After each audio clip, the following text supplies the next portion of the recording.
Halte aux idées reçues, la porcelaine ce n'est pas vieillot. En art de la table, en objet de déco et même en bijoux, de Bill Clinton en passant par la princesse du Japon et Zidane, elle séduit les plus grands noms et porte en étendard le savoir-faire à la française.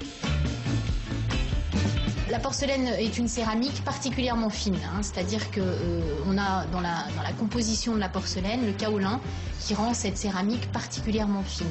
Et c'est pour ça qu'on a lutté, nous, en Europe, pour essayer de retrouver cette finesse qu'avaient trouvé les Chinois avant nous. Nous, en Europe, en revanche, on a su, dès le départ, très bien peindre sur porcelaine.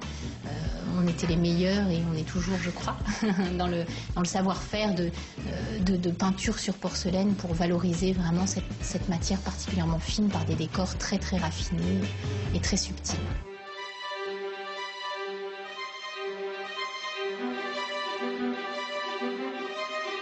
Alors nous on a des partenariats avec des artisans à Limoges, on dessine nos pièces et eux fabriquent la porcelaine à Limoges. Elle arrive ici, elle est blanche, parfaite et nous on commence à la peindre.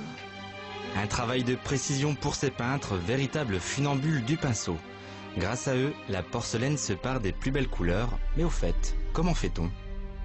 Au départ, on a des poudres qu'on va diluer et qui vont nous permettre d'obtenir des couleurs. Chaque couleur va être cuite à une température, en fonction de la température à laquelle elle se révèle le mieux.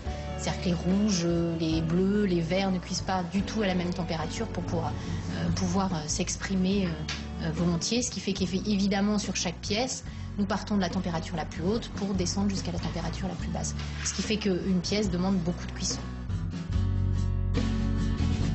Chacune de nos créations, évidemment, donc est peinte à la main, numérotée, signée par l'artiste et peinte avec de l'or 24 carats et du platine aussi.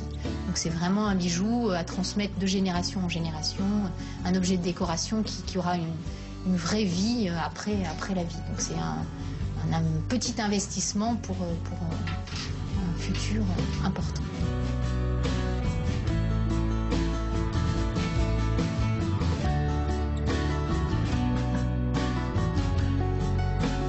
On s'inspire de beaucoup de choses, de la mode, du tissu, de ce qu'on voit dans les rues, de livres. On travaille beaucoup à partir de livres, évidemment.